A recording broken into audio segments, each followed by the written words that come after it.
नमस्कार दोस्तों, मैं त्रिभुवन चौहान और आज एक ऐसा खुलासा मैं करने वाला हूं जो आप भी सोचेंगे, हैरान हो जाएंगे। गुलाबी शरारा की बात हो रही है और पिछले एक हफ्ते 10 दिन में जो कुछ बवाल उत्तराखंड में मचा है, यकीनन ये देखने लायक है और हर व्यक्ति ने देखा है। क्या हुआ इंदिरा आर्य के साथ, क्यों उनका गाना डिलीट हो गया, कहां से डिलीट हो गया, तमाम चीजों पर चर्चा हुई है। एक सुबह भी हमने वीडियो किया था जिसमें हमने बताया कि तकरीबन कितना खर्चा हुआ है इसमें, लेकिन अब मैं आपको बताने वाला हूं कि दरअसल इस पूरे प्रकरण में क्या सौदा हुआ है और कितने का ये सौदा हुआ है। मैं बहुत बहुत धन्यवाद देना चाहूंगा इंदिरा आर्य को जिन्होंने ये गीत बनाया, और साथ के साथ ये भी धन्यवाद देना चाहूंगा जिन्होंने ये कॉपीराइट मारा। अब आप समझिए मैं क्यों बोल रहा हूं, क्योंकि हमें समझना होगा जो चीजें अब मैं बात कर रहा हूं। 5 साल का हमारा कार्यकाल, मैं अपनी बात कर रहा हूं, लोकार्पण पिछले 5 वर्षों से उत्तराखंड की सेवा कर रहा है, लगातार पहाड़ों के भ्रमण कर रहा है, अलग अलग तरीके की अलग अलग चीजें हम देख रहे हैं और दिखा भी रहे हैं जनता को। कुछ तस्वीरें हमें यकीनन बहुत ज्यादा चौंका देने वाली थी जब हम पहली बार एक गांव के भ्रमण सरबडियार में गए, जहां तकरीबन 12 किलोमीटर पैदल सर गांव तक हम पहुंचे। न वहां पर स्वास्थ्य की व्यवस्थाएं अच्छी थी, न सड़क थी और ना ही रोजगार की बातें। शिक्षा के हाल तो पूछो ही मत। 12 किलोमीटर जब हम पहली बार गए तो सोचिए शिक्षक कितने रेगुलर होंगे। ये केवल सर का ये गांव नहीं था, सरबडियार के वो 7, 8, 12 गांव नहीं थे जो ये तमाम चीजें झेल रहे थे। इसमें कई और गांव भी थे और कई अन्य कहानियां भी हमने देखी। हमने देखा कि नौगांव में किस तरह से ये एक महिला जो प्रसूता थी वो बच्चे को जन्म देते देते मर गई, और साथ के साथ बच्चा भी, क्योंकि स्वास्थ्य की सुविधाएं नहीं उनको वहां मिली। ये तमाम तस्वीरें हम हमेशा देखते रहे और हमेशा चिंता करते रहे। एक ऐसी भी तस्वीर हमने देखी कि अंकिता प्रकरण में इतना बड़ा भ्रष्टाचार हो गया कि आज तक अंकिता के माँ बाप तो सड़कों पर घूम रहे हैं, चाहे वो तमाम जितने भी लोग साथ थे वो आज भी साथ हों, लेकिन आज तक न्याय नहीं मिला। ये तमाम चीजें हम देख रहे हैं और ये खुलासे की मैं बात इसलिए कर रहा हूं, ये खुलासा होना चाहिए, क्योंकि ना ही ऐसे गीत बनने बंद होंगे, ना ही ऐसी चीजें होनी बंद होंगी, और ना ही ये कॉपीराइट स्ट्राइक बंद होने वाला है। बंद होने वाला है तो शायद कुछ और जिस पर हम चर्चा कर रहे हैं। आप समझिएगा कि क्या कुछ हो रहा है आज उत्तराखंड में। क्या हम लोगों ने अपनी मानसिकता इतनी संकुचित कर दी है, उसी पर बात कर रहा हूं। आप समझिएगा कि ये चीज जा कहां रही है। समझिएगा कि एक गीत जब डिलीट होता है और कितनी मेहनत उसके ऊपर लगती है, और उसके बाद उस पर कॉपीराइट स्ट्राइक लगा दी जाती है। अंकिता के माँ बाप आज तक किस तरह से सड़कों की धूल फांक रहे हैं वो हम जैसे किसी से छुपा नहीं है। अंकिता प्रकरण में मुखर तौर पर हम बनतारा रिसोर्ट भी गए, उसके घर वालों से भी मिले, उनके गांव तक हम पहुंचे, यहां से श्रीकोट भी हम गए थे जहां पे मॉर्चरी में उसको रखा गया था। तमाम तस्वीरें हमने दिखाई। वो तस्वीरें भी हमने आपको दिखाई कि किस तरह तमाम बेरोजगार जो युवा थे वो सड़कों पर उतर आए। तमाम लोगों ने जो भीड़ इकट्ठी की थी उस दिन, यहाँ पर देखने लायक थी कि किस तरह से गांधी पार्क पर हजारों युवा इकट्ठा हुए हैं, और उसके बाद उनका अंततः क्या हुआ कि उनको लाठी चार्ज करके वहां से भगाया गया। यहां पर पत्थरबाजी भी हुई। तमाम तस्वीरें आप सब लोगों ने देखी। ये खबरें भी यही हुई है, इन चीजों का असर भी यही दिखा है। अभी की मैं बात करूं, जब हम छुईबत लेकर 70 विधानसभाओं में जा रहे हैं तो कुछ गांवों में हम भ्रमण किए, यकीनन बहुत बुरा हाल है, और खासकर विधायकों के गांवों तक हम पहुंचे। पुरोला तक हम पहुंचे थे। पुरोला के विधायक का गांव है लिवाड़ी फिताड़ी में। जखौल से और आगे जाकर जब हमने देखा तो एक पुल जो मई के महीने में टूटा और अभी तक नहीं बना, घिसट घिसट कर लकड़ी के पुल पर ग्रामीण चल रहे हैं आज भी। ये तस्वीरें भी उत्तराखंड की थी। वो तस्वीरें भी उत्तराखंड की थी जब हम छुईबत के दौर में ही नैनीताल पहुंचते हैं और वो बच्चे पानी में अपने जूते उतार कर कोसी नदी पार कर हर दिन विद्यालय जा रहे। वो तस्वीरें भी यही की। वो तस्वीरें भी यही की हैं कि एक गांव जिसमें कि 15-20 सालों से कोई विधायक गया ही नहीं है, उनके गांव में लोग आवास के लिए मर रहे हैं। उज्ज्वला योजना की बात करें तो उनको 2-2 हजार 4-4 हजार रुपए कमीशन लिया जा रहा है, और ये एक गांव की तस्वीर नहीं है, कई गांवों में ऐसा हुआ है।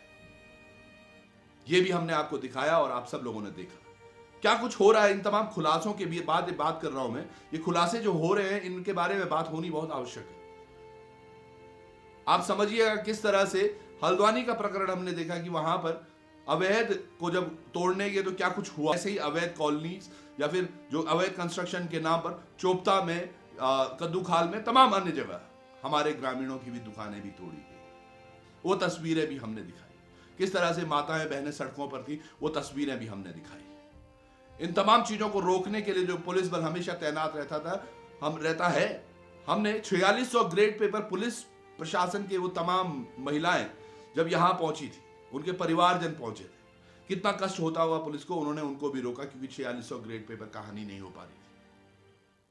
वो भी खुलासा होना जारी है। बॉबी पवार एक युवा जो लगातार लड़े जा रहा है और कह रहा है कि ये भ्रष्टाचार हुए, और हर बार नई आरटीआई के माध्यम से, हर बार नए कागजों के माध्यम से वो दिखाता है कि क्या कुछ हो रहा है, कहां कहां धांधली हो रही है। तकरीबन 20-25 एपिसोड तो हमने उनके साथ किए हैं, पर इन पर क्या कुछ हो रहा है वो हमें नहीं पता। ये खुलासा होना जरूरी है। खुलासे सारे होने चाहिए। किस विभाग में क्या हो रहा है, स्वास्थ्य में क्या हो रहा है, शिक्षा में क्या हो रहा है, रोजगार पर क्या हो रहा है, सड़कें नहीं बन रही है, पीडब्ल्यूडी, पीएमजेएसवाई, ये तमाम विभाग क्या कर रहे हैं, पेयजल निगम के अंतर्गत क्या हो रहा है, वो आप सबको पता है कि आज हर किसी के घर में नल की व्यवस्था की जा रही है, लेकिन जल की व्यवस्था नहीं हो रही है क्योंकि गांवों में नए स्रोतों को ढूंढा ही नहीं जा रहा। ठेकेदार कुछ अपनी कमाई के लिए, और शायद ग्राम प्रधान या फिर क्षेत्र पंचायत या फिर जिला पंचायत जो भी हो, कहीं ना कहीं एक मिली भगत के द्वारा ये चीजें की जा रही है कि पानी तो पहुंचे ना पहुंचे, पर नया कनेक्शन दिखा दे ताकि हमारे टेंडर प्रक्रिया पूरी हो जाए। ये हो रहा है उत्तराखंड में। एक सड़क पर हम आपको लेके गए थे जहां डामरीकरण के नाम पर मिट्टी बिछाई जा रही थी सड़क पर। यह भी खुलासे होने जरूरी। अब इस खुलासे पर आता हूं मैं। जो ये तमाम तस्वीरें मैंने आपको बताई ना, ये इसलिए जरूरी है जाननी क्योंकि उत्तराखंड में खुलासे नहीं हो पा रहे, और अगर हो रहे हैं तो उन पर कुछ हो नहीं रहा है, प्रतिक्रिया नहीं आ पा रही। कैसे एम्स में, कैसे इंद्रेश से, कैसे दून कॉलेज से हमें हर दूसरे दिन फोन आता है कि भैया यहाँ बेड नहीं मिल रहा है और लोग परेशान हैं, सड़कों पर लोग रहने के लिए तैयार हैं, फिर इधर से उधर हॉस्पिटल का चक्कर खा रहे हैं। कभी कोई एम्बुलेंस वाला लूट रहा है, कभी कोई हॉस्पिटल वाला लूट रहा है, कभी कोई दवाई वाला लूट रहा है। ये तमाम लूटें हमारे गरीब लोगों के साथ हो रही। पुलिस प्रशासन में जहां पर आप एफआईआर लिखवाने जाते हैं, वहां एफआईआर नहीं लिखी जाती। एक प्रकरण हमने आपको दिखाया भी था कि किस तरह से अल्मोड़ा या पिथौरागढ़ का शायद मामला था, जहां पर एक नेता संलिप्त था, एक बच्ची को अगवा करके दुष्कर्म हुआ और उसके बाद उस पर एफआईआर नहीं हुई। विनीता भंडारी जंगल में उसकी आधी जली हुई लाश मिली, उस पर खुलासा नहीं हुआ। ये तमाम खुलासों की हम बात कर रहे हैं, तो खुलासा इस बात का भी होना चाहिए। जैसे आज मैं आप सब लोगों से मैं क्यों ये बात कर रहा हूं, उसका कारण है कि हमें जानने में बहुत उत्सुकता है कि यार इंदर आर्य ने कितने पैसे दिए होंगे, या फिर उत्तराखंड बॉयज जिनका वो चैनल है उन्होंने कितने पैसे दिए होंगे, या फिर वो चैनल चंदा जिन्होंने ये स्ट्राइक लगाई थी उन्होंने कितने पैसे लिए। अब मैं आता हूं कि ये धन्यवाद क्यों बोल रहा हूं, क्योंकि मैं धन्यवाद इसलिए बोल रहा हूं क्योंकि इन तमाम चीजों को सुनने के लिए आप इतनी देर तक रुके रहे। पर आपको जानना होगा कि उत्तराखंड में तकलीफें कितनी हैं और दर्द कितने हैं हर व्यक्ति के। उन तक आपकी नहीं पहुंचती आवाज, और शायद उन तमाम चीजों को लेकर आपकी आवाज इसी तरह गूंजे तो मूल निवास भू कानून में भी चीजें हो सकती है। जो युवा आज लड़ रहे हैं, हल्द्वानी हो गया, देहरादून हो गया, कोटद्वार हो गया, टिहरी हो गया, अब एक और रैली की तैयारी वो लगातार करे जा रहे हैं। पर क्या मूल निवास भू कानून में हम इतनी तेजी से बोल रहे हैं? हम सब जगह मौन है, हमारा ध्यान केंद्रित है गुलाबी शरारत। ये जो खुलासा मैं करने वाला हूं, ये इसलिए हो रहा है क्योंकि आम जनता की संवेदनाएं हैं एक गीत के साथ। हमारी संस्कृति से खिलवाड़ न हो, उसके लिए हम प्रयासरत हैं। क्या हमारी बहनों के साथ जो माहौल हो रहा है वो हमें अच्छा लग रहा है? इंस्टाग्राम पे हर दिन नई फेक आईडीज बनाई जा रही हैं। हमारी बहनें किस तरह से चीजें हो रही हैं, कई बहनें गायब हो रही हैं। आपको पता है उत्तराखंड से हर दिन में कितनी लड़कियां गायब हो रही हैं? खाका निकालिए आप।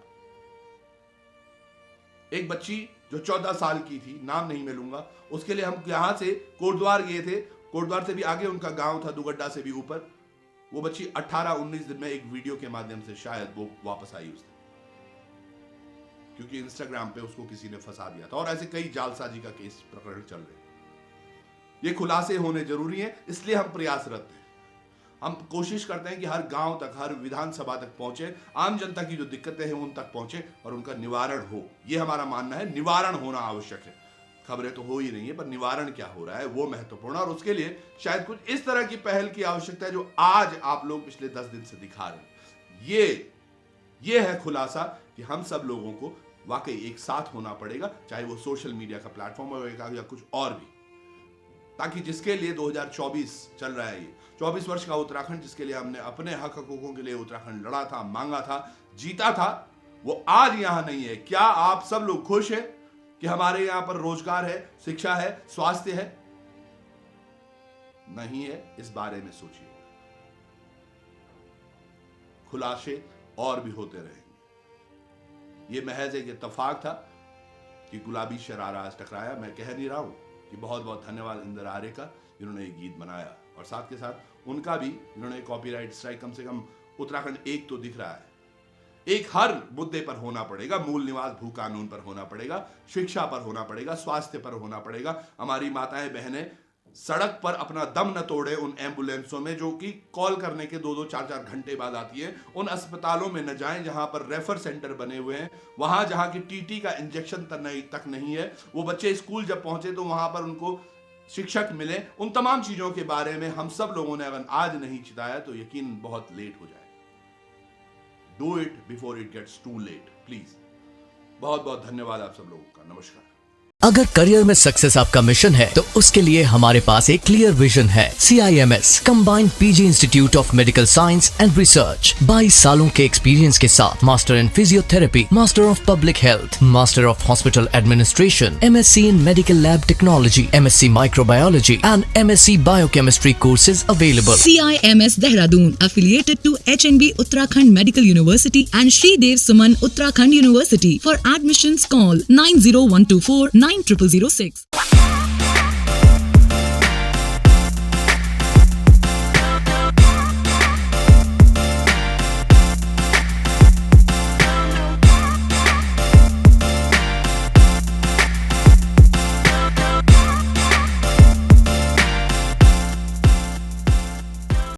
इन्वेस्टमेंट से रिलेटेड अपडेट्स के लिए आपके पास समय नहीं होता होगा और टेंशन भी रहती होगी कि ये अच्छी अपॉर्चुनिटीज ना मिस हो जाए, तो ज्वाइन कीजिए स्टॉक आइडियाज प्लान जो स्टॉक बॉक्स लेके आया है और हो जाइए इस टेंशन से मुक्त। Investment in securities market are subject to market risk. Read all the related documents carefully before investing.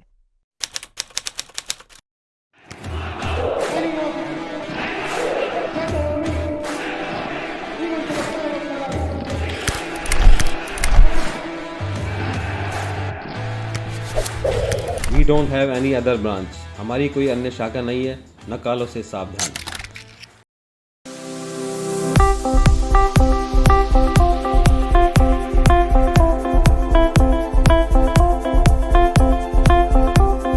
अगर जेब में नहीं है पैसा और खरीदना चाहते हैं मोबाइल तो आप भी पहुंच जाएं गढ़वाल मोबाइल्स। मोबाइल्स के साथ आपको मिलेंगे एश्योर्ड गिफ्ट्स।